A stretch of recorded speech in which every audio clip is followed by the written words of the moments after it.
She bragged, "You can't replace me, I'm irreplaceable." I said, "Funny, that's exactly what he said about you too." When she saw the photo of me and her so-called backup plan, irreplaceable suddenly meant nothing. I, 28 male, am sitting here with a beer trying to process what just went down 3 hours ago. My now ex-girlfriend Mallory, 26, just stormed out of my apartment after the most satisfying conversation of my life. We'd been together for 3 years, living together for the last year and a half. Things were okay. I mean, looking back now, there were red flags. But I was that classic dumb guy who ignored them because the relationship was comfortable and she was attractive. Mallory had this thing about being irreplaceable. She'd say it all the time. After arguments, during casual conversations, even during intimate moments. "You know you can't replace me, right? No one else would put up with your gaming habits like I do. Good luck finding another girl who looks this good and cooks for you. I work in IT support, decent salary, nothing fancy. She works in marketing for some startup. We split rent 60-40, me paying more because I made slightly more. Everything else was separate. Groceries, utilities, streaming services. She insisted on this arrangement, said it kept things fair and modern. The thing is, she never cooked. Like, maybe twice a month she'd make pasta, but she'd act like she was Gordon Ramsay, blessing me with her culinary genius. The gaming thing? I played maybe 6 hours a week, usually when she was out with friends. But according to her, I was some basement-dwelling addict. About 2 months ago, I noticed she was being weird with her phone, taking calls in the bathroom, tilting her screen away, the usual suspicious behavior. But here's the thing, I wasn't even looking for anything. She just made it so obvious. Then came the real kicker. 3 weeks ago, she left her laptop open when she ran to grab takeout. There was a Facebook message notification on screen from some guy named Trent. I know I shouldn't have looked, but the preview said, "Can't wait to see you again, beautiful." Yeah, I looked. The conversation went back months. This Trent guy was clearly her backup plan. She'd complain about me, he'd comfort her. She'd say things like, "If Blake and I ever break up, you better be ready. And you're my safety net, don't go anywhere." But here's what killed me. She straight up told him I was temporary and that she was just riding it out until she found something better. She called me boring, said I had no ambition, claimed I was lucky to have her. The messages weren't sexual, but they were definitely emotional cheating. Lots of heart emojis, what ifs, and promises to see where things go if we ever split. I took photos of everything with my phone. Then I did something I'm not proud of. I kept reading. Found out Trent works at her company. Marketing director. Makes good money, has a boat. She'd been setting up her landing pad for when she decided to jump ship. So I started preparing. Opened a new bank account, started moving my stuff slowly to a storage unit. Nothing dramatic, just preparing for the inevitable. Made sure all the utilities and lease were in my name only. Thank God I insisted on that when we moved in. Then today happened. She came home from work in a mood. Apparently, they'd passed her over for a promotion. She was ranting about how underappreciated she was, how everyone was jealous of her, the usual. Then she turned on me. "This is your fault," she said. "If I was with someone more successful, someone with actual connections, I'd be promoted by now. You're holding me back." I just said, "Then leave." She laughed. Actually laughed. "And go where? You think you can replace me? Look at yourself, Blake. You're lucky I even give you the time of day. I'm irreplaceable. You'd be alone forever without me." That's when I pulled out my phone and showed her the screenshot of her telling Trent she was riding it out with me. Her face went white, then red. Then she started the waterworks and excuses. It wasn't what it looked like. Trent was just a friend. She was venting, blah blah blah. "You went through my messages?" she screamed. "That's invasion of privacy. That's basically abuse. You left your laptop open, and it's not abuse to find out your girlfriend thinks you're temporary." Then she switched tactics. "Fine, yes, I talked to Trent, so what? It's not physical. And can you blame me? Look at us, we're stagnant. You have no ambition. You're content being mediocre. I need someone who matches my energy." "So go be with Trent," I said. "Maybe his will," she threatened, "and you'll realize what you lost. You'll beg me to come back. You can't replace me, Blake. I'm irreplaceable." That's when I smiled. Couldn't help it. "Funny, that's exactly what he said about you too." She froze. "What?" See, here's what Mallory didn't know. After I found those messages, I did some digging. Found Trent on Instagram. Public profile. lots of boat pics, vacation photos, the whole successful bachelor lifestyle, and a girlfriend named Astrid, who he's been with for 2 years. I pulled up his Instagram and showed her. Trent's had a girlfriend this whole time. You're not even his first choice. You're his backup plan. How's that for irreplaceable? She grabbed the phone, scrolling frantically. There was Trent, all coupled up with Astrid. Recent photos too. Like last weekend recent. But he said what you wanted to hear. Just like you told me what you thought I wanted to hear. Guess you're both riding it out with your current partners. She tried to recover. This doesn't change anything. You still invaded my privacy. We can work through this. Couples therapy. No, Blake, be reasonable. We have a life together. 3 years. 3 years of you thinking you're better than me. 3 years of being your placeholder. Nah, I'm good. Where am I supposed to go? She demanded. Maybe Trent has room on his boat. Oh wait, that's probably where he takes Astrid. She started grabbing her stuff, shoving clothes in a bag. You're making a huge mistake. You'll never find anyone like me. God, I hope not. She stopped at the door, tears streaming. This isn't over. When you realize what you've lost, don't come crawling back. Mallory, you're not irreplaceable, you're just recycled. Trent's already got a newer model. She slammed the door so hard the neighbors probably heard it. So now I'm sitting here, drinking this beer. Feeling free? Yeah, free. My buddy already said I can crash at his place if she tries to come back tonight. Tomorrow I'm changing the locks, already cleared it with the landlord. The best part? She texted me 20 minutes ago. Trent isn't answering my calls. I didn't reply. But I did laugh. Guess being irreplaceable isn't all it's cracked up to be. Update. Holy hell, this blew up. To answer some questions, yes, the lease is only in my name. Yes, I have all the screenshots backed up. No, I don't think she'll try anything crazy. She's more bark than bite. And to everyone saying I should have ended it when I found the messages, you're right. But sometimes you need that perfect moment of vindication. Worth the 3-week wait. We'll update if anything else happens. For now, I'm just enjoying having my apartment to myself. Update 1. Okay, so things escalated quickly. First, thanks for all the support. Some of you called me petty for the Trent reveal. Yeah, maybe. But after 3 years of being told I was lucky to have her, it felt good to show her she wasn't the prize she thought she was. So here's what happened. The night I posted, she tried coming back around 2 a.m., hammering on the door, crying, the whole dramatic scene. I didn't answer. She left after my neighbor threatened to call the cops. The next morning, yesterday, I took a personal day to change the locks and deal with logistics. While I was at the hardware store, she somehow got into the apartment. Still not sure how. Maybe she made a copy of the tea I didn't know about. When I got back, she was sitting on the couch like nothing happened. Had made herself coffee and everything. We need to talk like adults, she said. You need to leave. You don't live here anymore. Blake, stop being dramatic. I made a mistake. People in relationships make mistakes. You're blowing this out of proportion.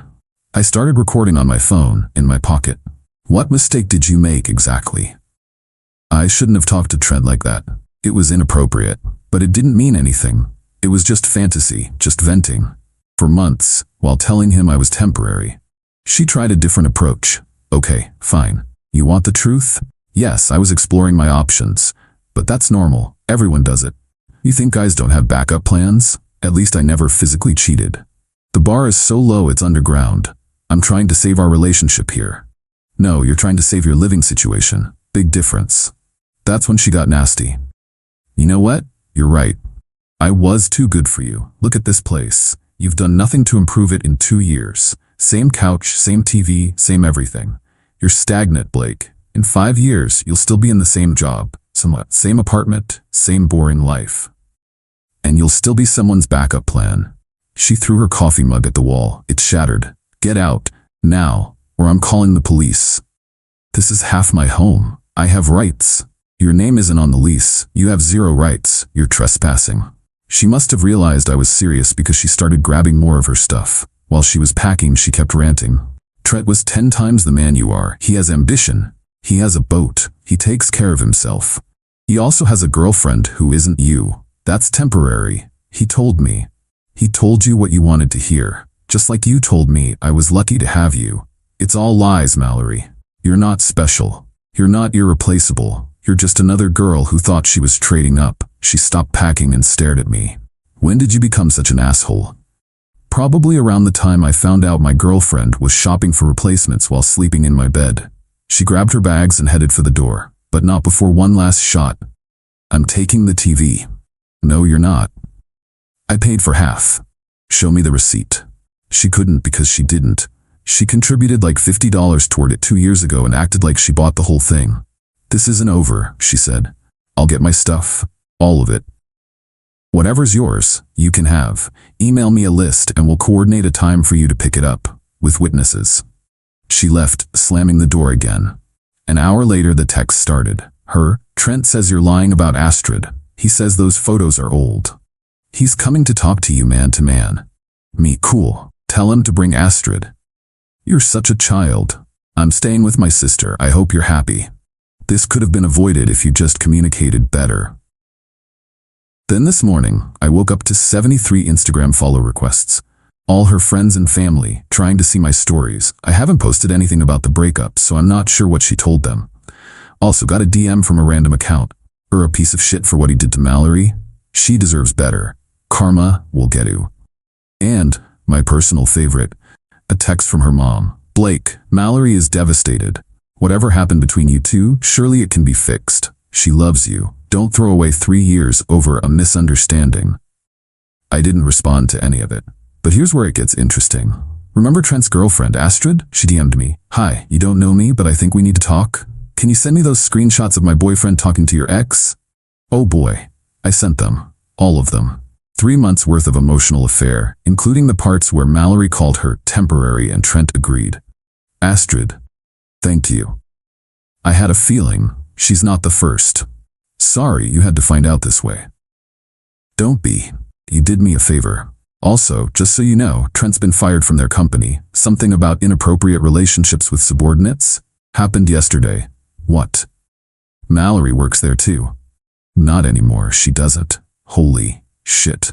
So apparently Mallory's promotion denial wasn't about her performance. It was because they found out about her and Trent. And they both got canned. No wonder she was so desperate to work things out. She just lost her job and her backup plan in one day.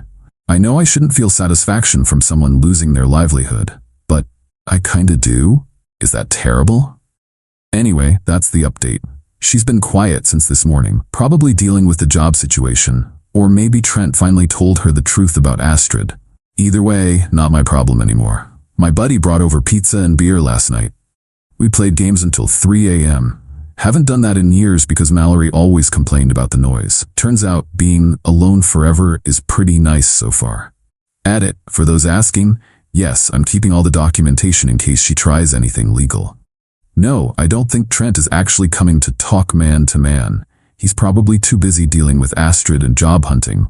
And yes, I blocked Mallory's mom after her text. Not my job to manage her family's emotions. Final update. This will be my last update because I'm ready to move on, but figured you all deserve to know how it ended. So, remember how Astrid said Mallory and Trent both got fired? Yeah, that became a whole thing. Mallory started blowing up my phone 4 days ago. Not about us, but about her job. Apparently she thought I had something to do with her firing. I know you called my company. This is illegal. I'll sue you for defamation. You've ruined my life. Are you happy now? Answer me. I have bills. I have student loans. How could you do this? I finally responded, I didn't call your company. You got fired for having an inappropriate relationship with your director. That's on you. Someone sent them screenshots. Me wasn't me? Maybe Trent's girlfriend? That psycho is trying to ruin my life. No, you ruined your own life. You and Trent made choices. These are consequences. She tried calling 23 times. I counted because it was almost impressive. I didn't answer. Then her sister reached out. Deanna is actually reasonable, unlike Mallory. She asked if we could talk. I agreed. Met her for coffee yesterday. I'm not here to plead Mallory's case, she started. I just want to know what really happened. So I told her, showed her the screenshots, explained the whole irreplaceable thing, the months of emotional cheating, the backup plan, all of it. Deanna sighed. This tracks. She's always been like this.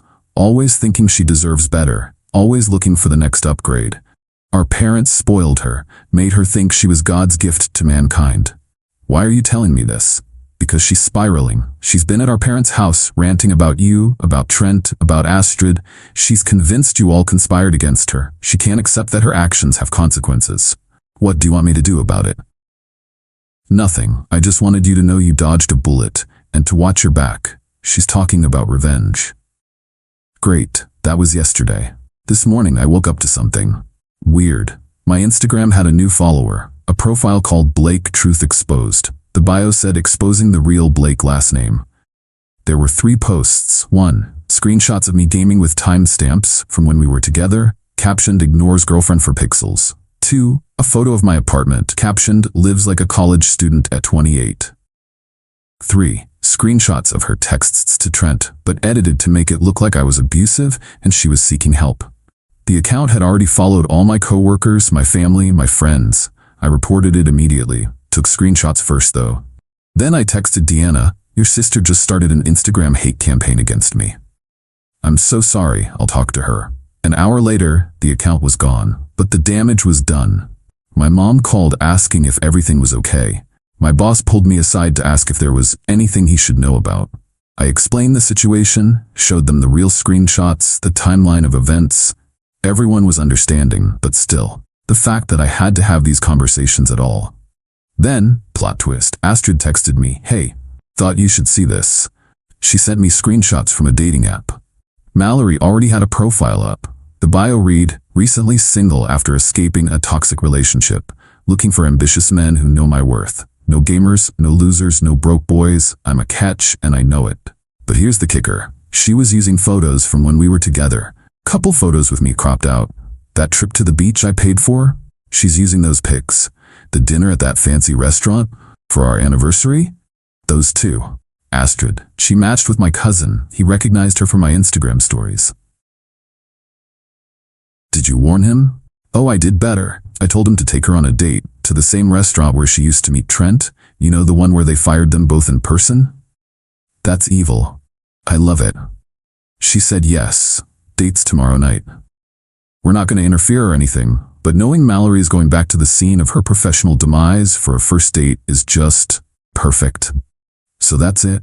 I've blocked her on everything, changed all my passwords, warned my friends and family about potential fake accounts. My apartment is peaceful. I game when I want. I cook what I want.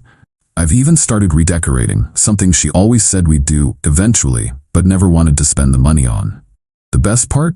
I got a text from a number I didn't recognize last night. Hey man, this is Trent. I just wanted to say no hard feelings. Mallory played us both. I lost my girl and my job over this. Hope you're doing better than I am. I didn't respond, but I did laugh. As for Mallory, according to Deanna, she's already telling people she dumped me because I was holding her back. She's rewriting history to make herself the hero of her story. Let her. While she's out there trying to convince random Tinder dates she's irreplaceable, I'm here living my best life. Got a promotion at work, ironic, right? Joined a hiking group. Started learning Spanish on that app she always mocked me for using. Turns out the only thing that was actually irreplaceable was my peace of mind. And I've got that back now. Thanks for following this journey, Reddit. I'm out. Final edit. Astrid just texted.